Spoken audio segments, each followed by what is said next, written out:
Hey guys, welcome back for another chapter reading. And I'm extremely excited about this because it may not seem like it to you all, but I have not picked up this book in over a week because I pre-recorded. So I am excited to get back into it. Go ahead and do me a favor and hit that like button. Our next book has arrived and it is here.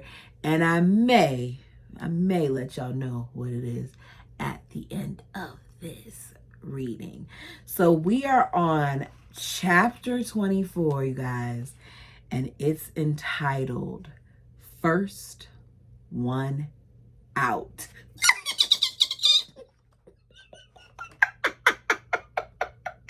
I'm sorry. That probably sounds crazy on this recording. My apologies, but I am so excited because we're hearing First One Out, and look at how much book we have left. I hope that there is another part to this. If you all know what it is, put it down below. But we're going to get into the next book, even if there is another part, because I'm tired of these ladies getting to the point where they're out and we only get this much book. Like, we want to know about some of that experience as well. So let's go ahead and get started. I've wasted enough of your time.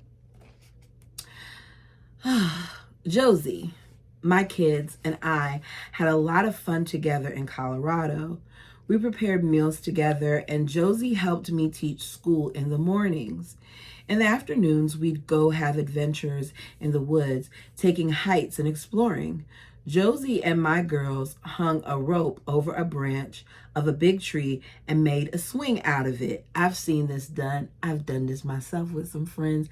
It's a lot of fun if you know what you're doing, because I've also been on one of those and the rope broke. So make sure you know what you're doing, folks. Sometimes we go looking for a bendy tree and bounce the kids on it. So high up in the mountains, we saw a lot of wildlife. Hermit thrushes sang their beautiful spiraling songs that reached right into your heart every morning and every evening. Mountain bluebirds shone in the thin air.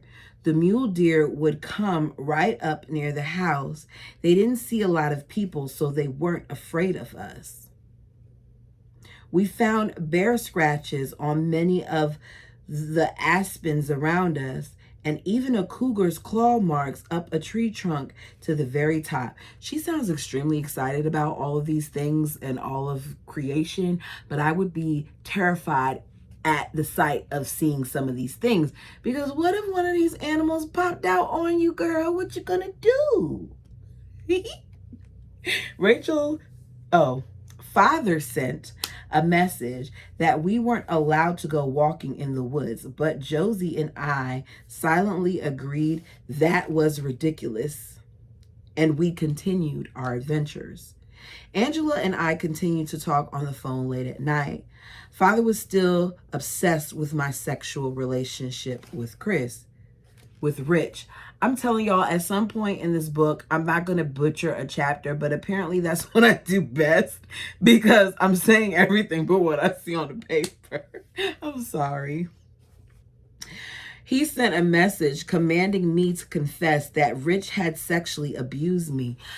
Isn't it interesting that he is saying that Rich has to admit this, yet he's not willing to admit what he's done to his daughters, and from what I read in the comment section, and some of the boys as well. I wanted to write him back. The only person who has sexually abused me was you. Oh, that would have been great. I didn't dare. Instead, I told him honestly that Rich had been a very kind and loving husband and never purposely hurt me. Father didn't like my response. We've been in Colorado just 3 weeks when he sent a message that my kids and I were non-members again, and we were to move back to Short Creek. So because she didn't say what he wanted her to say, he's going to penalize her again and make her a non-member again. And what? When she conforms and does what you want her to do, you're going to rebaptize her for the umpteenth time along with her older girls, even though they've done nothing wrong. Meanwhile, he's yet to take a dip in the pool when he probably should be the main one getting into it, but maybe he's afraid to get into it because it may bubble. I mean, I know it won't really bubble, but this is what I'm saying, because that's how vile of a human he is. Josie was supposed to go to South Dakota.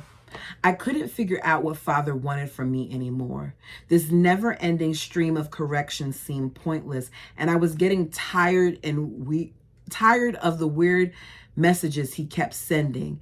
Not to mention, I was really sick of moving. I would be too. I would be too. The only good thing about going back to Short Creek was that I would be near Becky once again. We had been assigned to a different house than we'd been in before, Colorado, but it was still just down the road from hers. She came to visit daily, walking to my house in plain view of security. So even Becky is getting tired of this. Neither of us cared about the corrections that might result. My cousin Sherry Lynn was moved into a small camp trailer nearby. She had just turned 16 and had been sent to live alone, and so I was told to take her meals, but we were not to speak to each other. 16 was too young for this punishment. I agree. I agree that any age is inappropriate for this punishment, because who are you to punish people? I tried to get her to talk anyway, but she didn't dare. Even though Angela was in a nicer place, than I was, she was worse off because all the members in South Dakota treated her badly. Our conversations now always included some version of this exchange. I'm going to leave soon. I really want out. Just wait a little longer. Finally, Angela decided it was time. I thought it was going to be her. It's Angela, it looks like. It was August, and she was done. She had been apart from her husband since before her child was born, and her son was now 8 years old. She had been apart from her husband for 8 years. Oh my goodness. She had lived her entire life as a mother, living in Father's house, and the last 2 she and her son had lived alone. Rachel, you have to help me get a phone number for our relatives in Centennial so they can come get me. I don't know how, but let me think about it. If the church finds out I helped you, I'll be in big trouble. The next day, I remembered that you could call information to get a phone number. Angela, if you dial 411, you can ask for any number you want to. I wonder if you can still do this. Tell them that you're looking for Dorothy Barlow in Centennial or Tom Barlow in Cane Beds. Becky had told us our uncle's name, and we had met our grandma when we were very young. Dorothy was our mother's mother, our grandma, and Tom was their brother, our uncle. It took Angela several tries, but she finally found Uncle Tom's number. She called him, and he agreed to come and get her from South Dakota in a week's time. He's going to come late at night so I can sneak out to his car without anyone seeing me, Angela told me. As the week passed, my sister kept me updated on her plans and what she was doing. She asked me to give her the directions to R23 to share with Tom because I had lived there longer and knew the place better than she did. During that week, she got 2 messages of correction from Father, telling her that she was not of full truth-telling order in her confessions and that she needed to confess more. She was scared Father would stop her. She needed to confess more, but once again, what is he confessing? He's made himself a god. That's what he's done. The prophet Warren Jeffs. Yeah, right. The day of Angela's scheduled departure, Becky was over at my house and overheard me on the phone with her. In a moment of righteousness, Becky was compelled to call our Uncle Isaac and tell him that Angela was leaving that night. Becky, mind your own business and leave her alone. Because you are aware of what your father has done to your sister, and here you are trying to sit here and prevent somebody from getting out just because you want to stay. You go ahead and stay. I don't even feel like they should have to sneak out. I feel like they should be able to just walk out. But unfortunately, this is a cult, and that's not what happens. Why did you do that? I said to Becky. I couldn't believe she would give Angela up like that. Well, we can't just let her go, Becky said defiantly, even though she was the one who gone so far to find our grandparents on the outside. Yes, we can, I said. It is her choice, and that's what she wants to do. Later, Becky said she felt guilty knowing that Angela was leaving. The years of being taught that leaving was a sin made her feel like she had to report it. Isaac called Angela immediately and told her she was committing the worst sin possible, reeling off of the list of terrible things and punishments that would follow her into the depths of hell. Angela's mother, Mother Annette, went over to Angela's house and told her she was wicked to do this. So y'all are going to beat up on the girl emotionally because she wants to go, and then you wonder why she wants to go. Angela wasn't having any of it. Good for her. Good for you, girl. Done is done.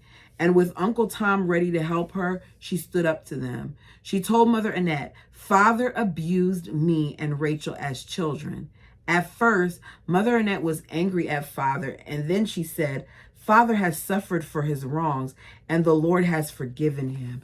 Get the hell out of here.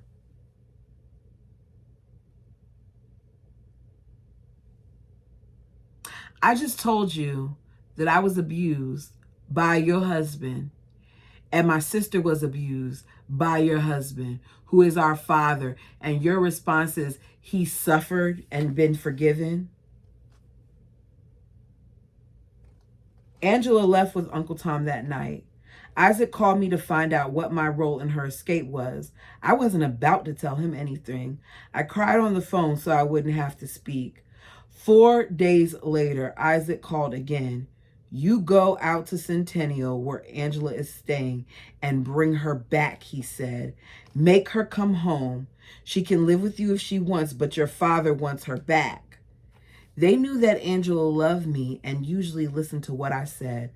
The fact that you want this girl to talk her sister into coming back to a place that has prevented her from being with her husband, to a place that keeps her bound as a woman, to a place where men get to dictate what she does and says, a place where she can't even take an object of fun like a block and allow her son to play with it. You want her to come back to that? To exile?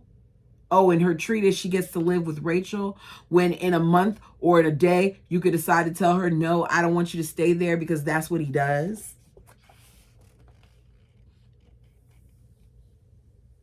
Uncle Lyle had someone deliver a vehicle to my house, and Becky and I drove to Grandma's house.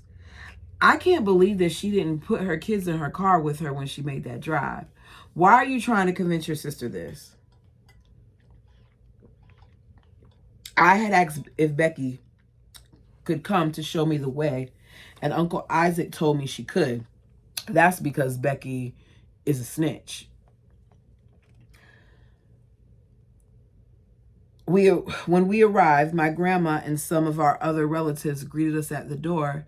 I had not met most of these people, but they were all very kind and welcoming and invited us in. We sat with them in the living room for about 20 minutes while they did their best to make us comfortable. My grandmother showed us photographs of our mother's family. We had not been in a non-church house since we were very young. Everything and everyone was so different from the life we knew. It was hard to know what to do or say. Angela took me upstairs in her bedroom. I'm supposed to bring you back, I said, half laughing. I didn't know what I wanted for Angela. It was confusing for me because I was still in the church, listening to all the terrible things everyone had to say about Angela. Still, I knew it was hell there. After everything I've been through, I will never go back to that. I already knew that. I was happy and sad for her all at the same time. We talked for a little while, and then Becky and I returned to Short Creek without her. A week later, one of Father's wives who'd been living with Becky brought me a letter. It was from Becky. I guessed what it said before I read it. She and her 2 older boys had gone to join Angela. Isn't it interesting that Becky, who told on her sister, is now joining her sister? Just in that little glimpse of seeing how happy her sister was, now she's gone. This is not good. At least not for Rachel. I'm sure this is going to come on her.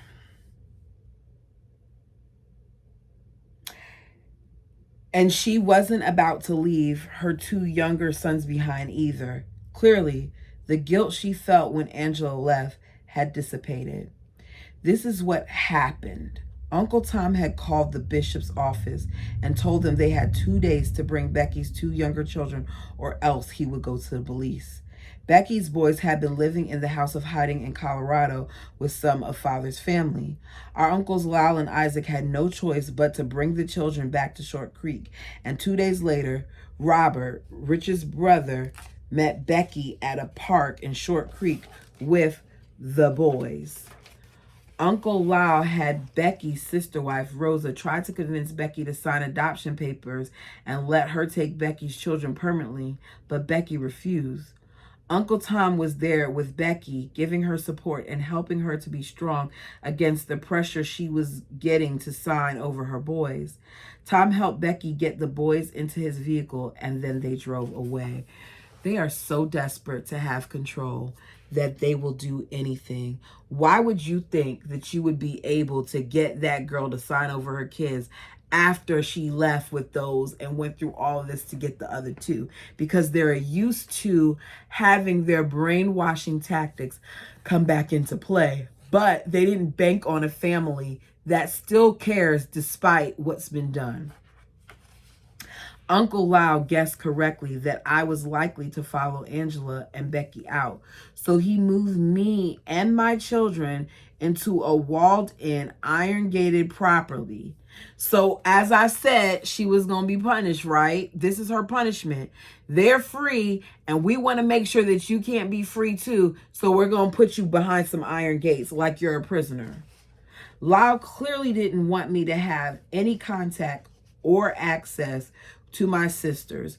But what he couldn't have guessed was that not only did I have Uncle Tom's number, but Tom had already given me Becky. He had already given me Becky and Angela's new numbers too. They didn't have their church phone numbers anymore. I talked to my sisters all the time, and late at night they would come pick me up and drive me out to their house to hang out, give me a preview of what life could be like on the outside. We watched the movie Titanic together on DVD. It was the first movie I'd seen since Becky and I saw Bambi when we were little girls. I was so ready to join my sisters and leave, but there was one thing holding me back. I wanted to talk to Rich.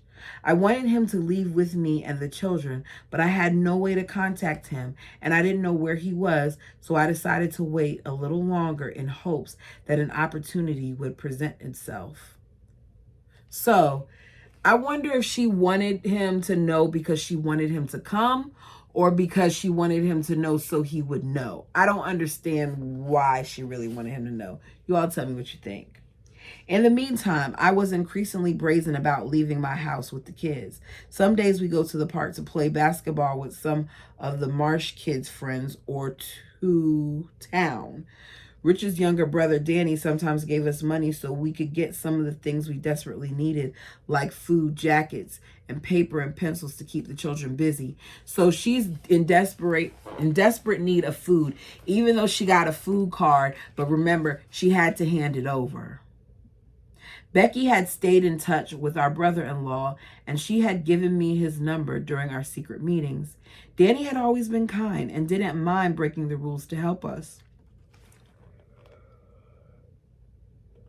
excuse me, since he wasn't married and worked for Phase Concrete, a company owned by the church in Short Creek, he had money. The FBI was monitoring father's family, so when they learned that Angela had left, they sought her out. She told them that Sherry Lynn, my cousin, was underage and living alone. The Washington County Sheriff called me to confirm Sherry Lynn was where Angela said she was and that she was indeed just 16, and I did so. The FBI rescued her and took her to her father, who had been sent away for several years earlier. Sherry Lynn eventually ended up back with her mother, who was still in the church, but at least she didn't have to live alone anymore. Angela also told the FBI that Uncle Lyle had taken my food card away, just as he had taken all the other food cards away from the women he was taking care of. The agents told Angela to tell me that I could call the Utah Department of Economic Security and say my car was stolen and they would send me a new one. I did, and had them send a card to the friend's P.O. box so that no one would know I had it. Since my mail was usually given to me by whichever of Lyle's wives was in charge of bringing my food each week, it was so nice to have real food again. Life continued for a few months. My kids and I had to move one more time when one of Uncle Lyle's daughters, Hillary, decided she wanted my house. Just keep uprooting this girl and moving her and her kids and not understanding how much lack of stability can affect them. You're moving them for no reason. Still, I heard no word from Rich, and I knew nothing of his whereabouts. Was he even curious about his children? The one day in December 2014, when my kids and I were on our way to go sledding with some of my friends at Bryan Head near Cedar City, Utah, Uncle Isaac dropped the hammer. Oh boy. Rachel, Isaac said, your father is not pleased with your socializing and leaving home.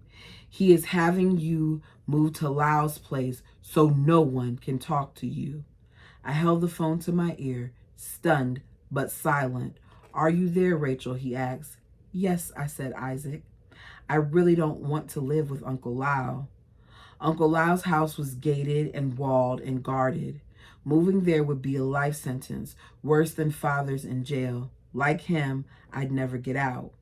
Isaac chuckled a little and said, yes, I understand, but you have to obey your father, and this is what he wants. I tried to have fun on the mountain that day, tubing in the snow with my friends, but inside, my mind churned in turmoil. Did I risk going to Lyle in hopes of seeing Rich again? What was the point if we were all trapped there? I realized that I had a big decision to make. The time for waiting had passed. That night, Lyle called me himself and accused me of immoral behavior because I had been leaving the house and participating in forbidden, harmless recreation. He reminded me that fun was a sin. Does that even sound like something that someone who's supposed to love you would say? You having fun is a sin. Me just laughing is a sin. Me reading this book is a sin. Me enjoying myself is a sin. Me having relations with the person that I was married to, if I was married, would be a sin. And hugging them would be a sin. And eating potatoes would be a sin. Sin, sin, sin, sin, sin. It's all a sin. No, I said, I've done nothing wrong. I don't think the way you think. I'm not like you. I could hear Lyle gasp. Lyle was the bishop. Nobody spoke to him like that. Rachel, I'm sending my boys over tonight to move you, he said, his voice taut with anger. No, Lyle, I do not want to move to your house tonight. You have defied your father, Rachel, and you must come to live here and repent. I wasn't going to win this argument, and frankly, I was afraid of Lyle. Father had always issued his corrections in a measured tone of voice, but Lyle was a big man who screamed. The best I could do was buy some time. At least wait until tomorrow morning, I said. It's going to take me hours to pack all of our things and get the children ready. The boys will be there first thing, he said, and hung up. I lay on my bed with my hands on my head. Girl, call your people right now and go. Just go. Call the police. Have them sit there. You have all your kids. Go. I don't get it. I couldn't get it. I wasn't brought up in this. Let me show a little bit of compassion here, because obviously she's battling other things. It's just frustrating to me that she continues to be bound, even though at this point she sees some of her sisters are out and they're doing okay. And they have support from their family. It's not like some of these other people who don't have anything to turn to because all of their family is a part of this cult.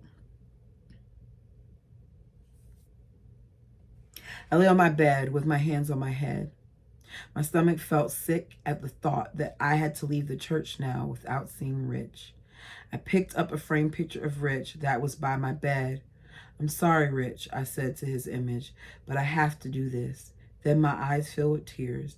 I picked up my wedding scrapbook and started leafing through it. Rachel, you're making this way harder. I closed the book and stood up. I had work to do. I went downstairs and locked the outside doors. Then I called Angela. Come get my children. I have to pack.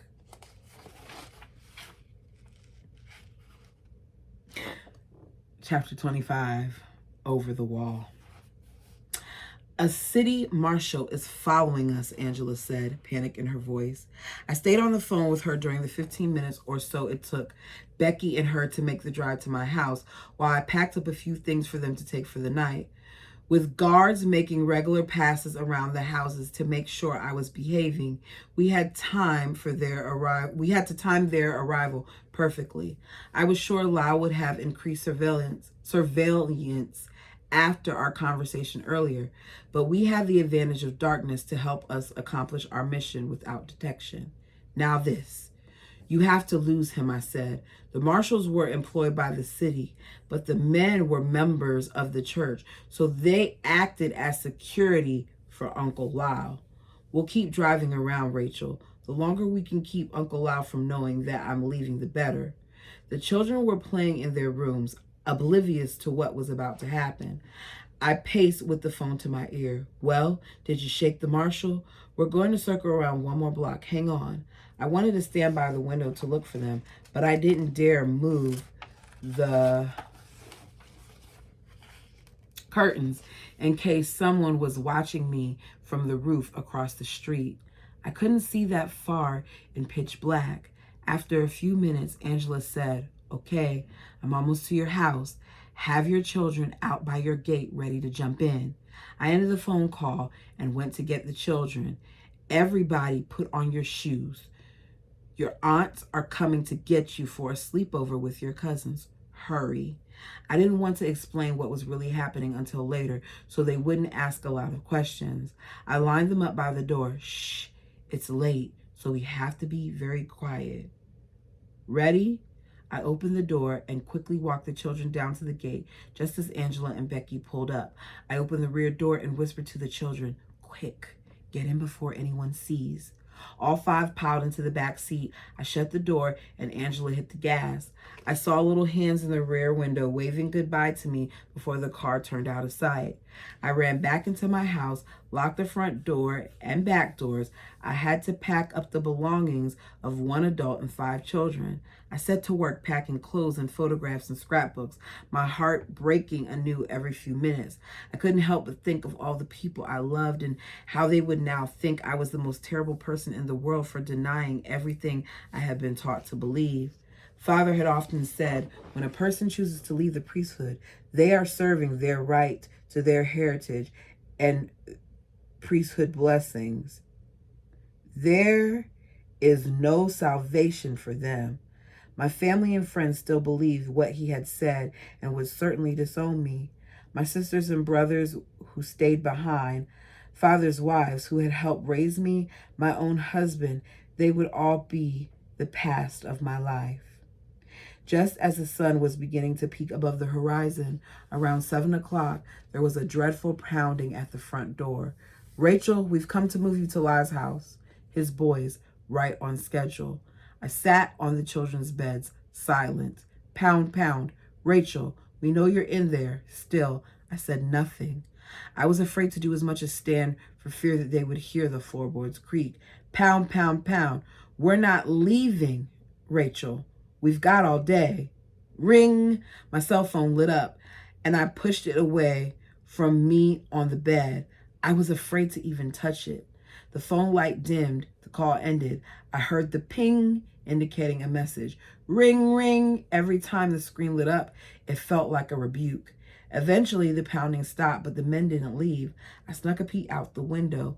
The men were sitting on my porch.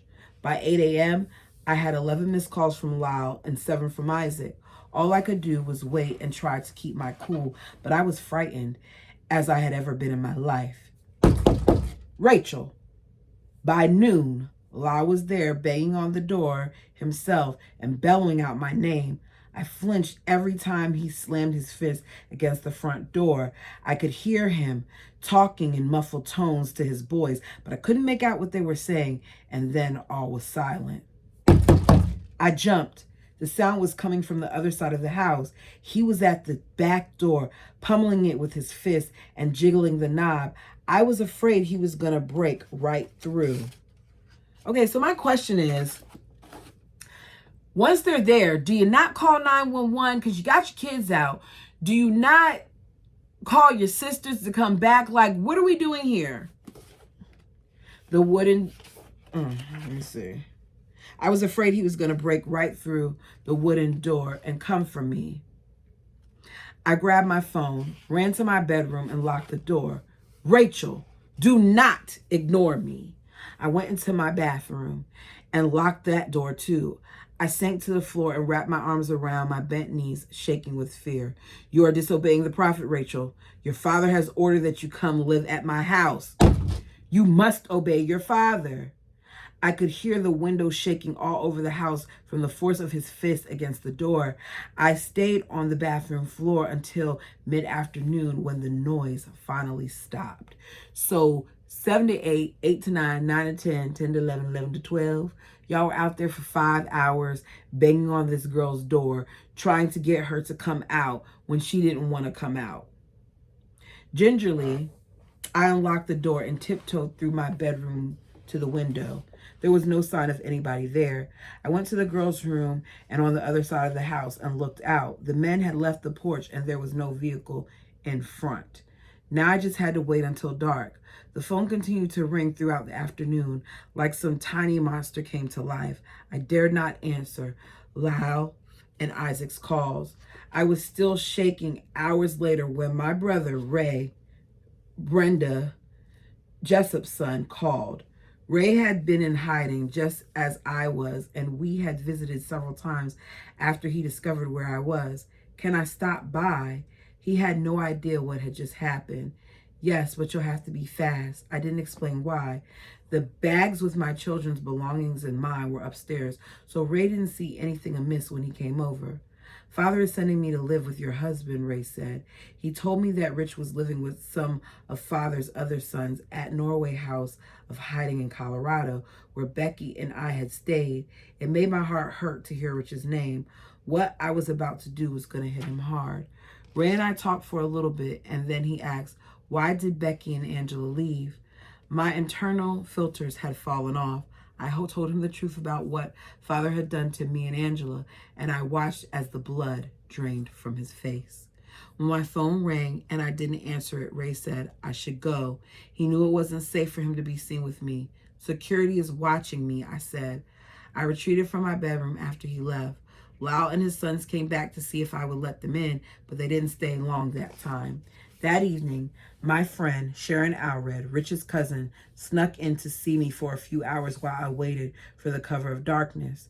Sharon was in her early 20s, and I had gotten to know her through Marcia's Girls. She was a non-member, forced to live away from her family in Short Creek, like so many of us. I was near bursting with what I was planning to do, so I told her I was leaving, and she was completely supportive. That could have backfired. I'm glad that worked out for her and that Sharon was supportive of her. We sat in my room with the door locked, eating ice cream like naughty little girls while the phone continued to ring and I continued to ignore it. Wouldn't it be funny if Uncle Lyle broke open the door and came in here and saw us this way, then sent a letter to Father and said, I found Rachel in her room eating ice cream. Several of Father's revelations had said that God did not approve of ice cream anymore. We laughed until the banging on the door returned, louder and more terrifying than before. At 8 o'clock, Sharon snuck out the back door, but security saw her leave my house and called Lyle, who gathered her up right away to find out what I was doing. Thankfully, she didn't tell him. As she told me in a text message, by 9, it was fully night, and I called Angela. Can you come get me? I am ready. I don't think anyone is watching right now. Lyle's guards usually worked around the clock, but I couldn't see any on duty just then. I brought all the bags I packed downstairs, set them by the front door, and stepped outside to wait. There was a note pinned to the door. I recognized Lyle's handwriting. Rachel, please do not leave. You can live wherever you want. I laughed out loud. I hadn't slept in 36 hours. My nerves were raw from the day's constant onslaught, and now he was telling me I could call the shots if I stayed.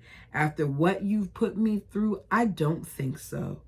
I brought everything down to the gate to wait. I was shivering in the late December cold. Despite the conciliatory tone of Lyle's note, no, that's not, Y'all, I'm not going to pronounce this right. Conciliatory. Conciliatory. Maybe I did say it right. I don't know. Tone of Lyle's note. The fear of being found made me shiver harder. I didn't know when the guards would return, but I was certain they would. Hurry, Angela, hurry, I thought as I stood huddled by my bags. Several trucks passed by, causing me to duck for fear it was security coming to get me. It wasn't so much relief I felt when they continued without stopping as merely a pause in the sense of dread that had been waiting me since the previous night. I don't know what miracle cleared the roads when my sister finally pulled up to the curb in front of my house, but there was no one around to see us as we jammed my family's belongings into the back of the car and drove away from Short Creek for the last time. In the brief time Becky and Angela had been out, Grandma had gotten a 4-bedroom apartment for my sisters and their children, so that's where they took me that night. When we got to the apartment, I hugged my kids, then went into what would be my bedroom, shut the door, and cried. It was hitting me all at once what I had just done. I would never see Rich again. My children would never see their father again. I would never see or speak to all of my family that was still in the church. I would have to figure out on my own how to support 5 children and fast. But first, I got to experience my first party. The amount of strength that it took for her to leave, the amount of strength that it took for her to be willing to leave her husband. I'm very, very proud of Rachel. And I couldn't imagine how scared she was when all that happened. Because I'm over here banging on this door, feeling away, and it's not even reality. But it was it was like bang, bang, bang in all caps, exclamation point. So he was banging on that door. I hadn't paid attention to the calendar when I was planning my escape. So it was a mere chance that the day I left was New Year's Eve. The party at Grandpa's house was wild and fun and culture shock for sure. Grandpa's family was very large since they lived polygamy even though they weren't in the church. Our aunts and uncles filled the large living room where all kinds of food and wine were served. It was my first taste of wine, and I only had a little bit because I wasn't used to it. It was not my first alcohol. When Becky and I were 18, we did a pirate skit using unopened beer bottles as props. Alcohol wasn't technically allowed, but Father let Mother Annette keep some in the fridge when she was nursing a baby. I wonder why. What does that do? Does beer help with milk? When we finished our performance, We had asked Father if we could drink the bottles of beer. He told us, yes, if you drink the whole bottle all at once. And we did. Then Father had fun making us walk in a straight line, which we could do because we weren't drunk. But I did have a massive headache the next morning. The New Year's Eve, that New Year's Eve, we played games and did some of the aunts and uncles told crazy, funny stories that had us all grabbing our bellies laughing. I hadn't been around people who dared to laugh for such a long time that I had to keep telling myself, it's okay to laugh now, Rachel. At midnight, the people, many of whom were a little drunk by then, stood to sing a joyful, slightly out of tune Auld Lang Syne. I say this wrong. AULD LANGSYNE. All Lang Syne. Is that how you say it? I know the song a little bit.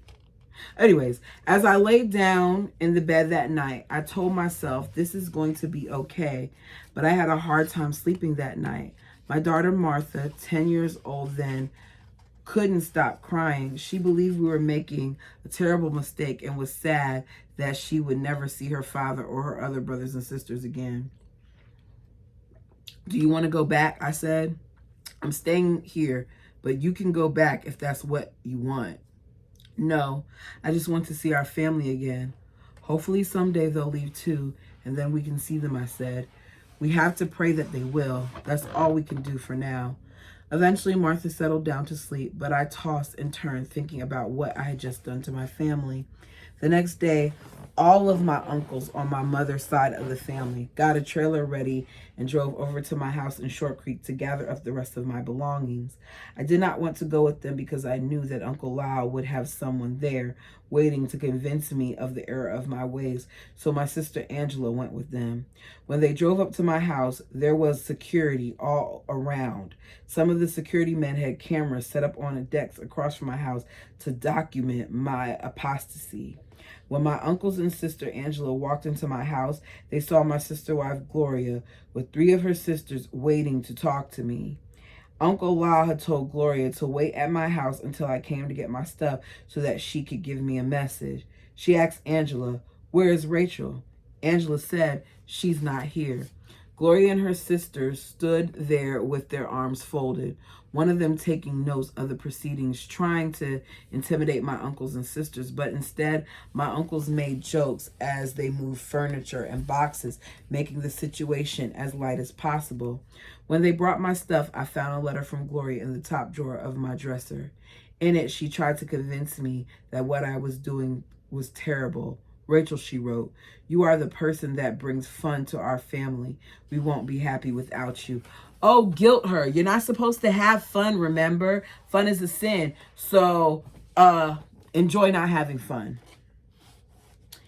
The news of Father's girls leaving spread like wildfire, and people in the community came out of the woodworks to help us. We were really lucky to have people who loved and cared for us. Our relatives were not very well off, but they helped us as best as they could. My brother-in-law, Danny Allred, brought me a used Toyota Corolla so that I had a way to get around. A friend had given Angela $500 to help her out, and she turned around and gave it to me to buy real clothes for myself and my children. My sisters were already dressing in normal clothes. For the first couple of days, I wore a skirt because that's what I was used to. Then Angela let me borrow a pair of pants, and I was hooked. I loved the freedom that pants gave me. My girls quickly changed over too. They especially loved choosing their own things, going for the brightest and most elaborately decorated shirts they could find. We were so used to plain pastels that having access to clothes with designs and characters was exciting for all of us. We brought food with food stamps, for which we were grateful. We had access to whatever we wanted to eat now, which was a welcome change for all of us. Squash and rice and sugar if we wanted it. I was never so happy to see onion and garlic in my life. Within a week, I had put my children in public school for the first time. It was a huge change for them. I had to convince them that they would be okay. There were many ex-FLDS children enrolled, so at least I didn't have to have the awkward conversations with administration about why my kids didn't have school records or why they were behind in social studies, world history, and science. Father had banned those subjects. My kids didn't know how to make friends though, and they didn't relate to the other students, but the teachers were kind in helping the children adjust to their new life. Angela started giving violin lessons and already had a number of students. I started to do the same since everyone in that area who we knew since everyone in that area knew who we were and that we played the violin well, we didn't have to advertise. Many people simply came asking for lessons. I wasn't there very long before I realized I didn't want to stay in Centennial. A lot of people there lived in polygamy by choice, and I couldn't see myself living that way again. The men in the town all looked at single women like my sisters and me as potential wives to add to their families, and I wasn't interested. Of course, Father wasn't happy with us, and he sent our uncles to track us down. They couldn't call me because I had gotten a new phone, so they started following us and showing up at our apartment late at night. One morning, as I was dropping my kids off at school, Uncle Seth Jeff showed up and put a phone to my ear. Here, Rachel, say hello. Oh, boy. I would have knocked that phone out of his hand. I would have knocked him and that phone. I'm going to be honest. I would have punched him. Don't walk upon me at my apartment. I don't feel safe. So if I hit you, the law will understand. I was so startled, I didn't know what to do, say. So I said hello. Uncle Lyle started writing and reading a message from Father. Thus said the Lord to Rachel Jeffs, the priesthood never takes children away from their mothers. Father said so. If I didn't return to the church, I would be guilty of murder of the living order because I had taken my children away from the church. Considering he sent mothers away from their children all the time, I didn't think that was much of an argument exactly.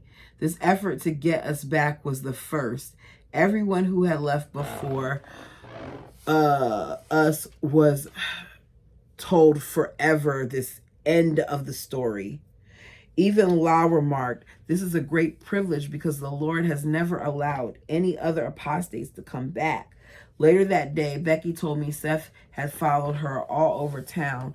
She sped dangerously down dirt roads and cleared out to the airport just to get away from him. Several days later, Seth approached Angela and me and tried to give us another message. Sorry, Uncle Seth, Angela said. We cannot trust Father because of what he did when we were young. With that, we turned and walked away. Another time, Isaac Jeff, who had gotten my number from one of my friends in the church, called me.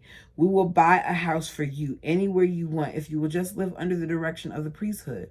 But I couldn't do that to my children again.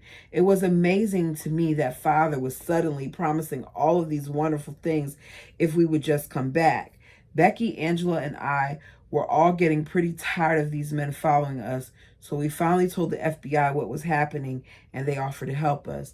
The next time someone from the church approached us, we told them that the FBI was involved, and they started to leave us alone more. Becky was still recovering from her breakdown. She turned to one of our mother's brothers as a stand-in father for help and guidance. But as a polygamous man, he looked at her as his own flesh and blood niece, as a potential wife, and tried to seduce her. Gross. I have to get out of here now, Becky said when she told us what happened. My cousin Aaron Wayman and my brother-in-law Danny Allred were working on a job for Phase Concrete in Pagosa Springs, Colorado just then, and they asked me to bring the children for a visit. So Becky and I decided to take our kids and check it out that very night. It was a 10-hour drive, though, through a storm, but we made it to Colorado Springs in one piece. Aaron had gotten us a hotel suite with 2 bedrooms where we could stay until we decided what to do. Aaron had rented a house with a hot tub on the porch, and we were over there every day, sitting in that tub on my knees as the snow fell around us was like a cozy dream. We swam at the hot springs every day too. Swimsuits were still too revealing for us, so we made happily do with our shorts and pants, t-shirts. How'd y'all swim when y'all couldn't even really get in the water and stuff like that? Interesting. Who taught them, I guess I'm wondering. I'm considering calling David, Becky said after we put the children to bed one night. She hadn't seen her husband since father had sent him away forever in 2012. He'd been living alone in Salt Lake City ever since. You should, I said, at least give him a chance. Becky phoned him right then and went to bed. During the night, I got up a few times to check on her, but she was still on the phone. We didn't talk until morning. He's coming here to get me, Becky said. Seriously? We talked about everything, and he said he wants us with him. I was really happy for Becky that she could go and be with the man she loved and the father of her children after struggling for so long, but I was a little unnerved as well. I was on my own now. Ooh-wee. And that's where we're gonna end it. That's where we're gonna end it. Y'all, this is getting good. Let me know what you thought of these chapters. Until next time.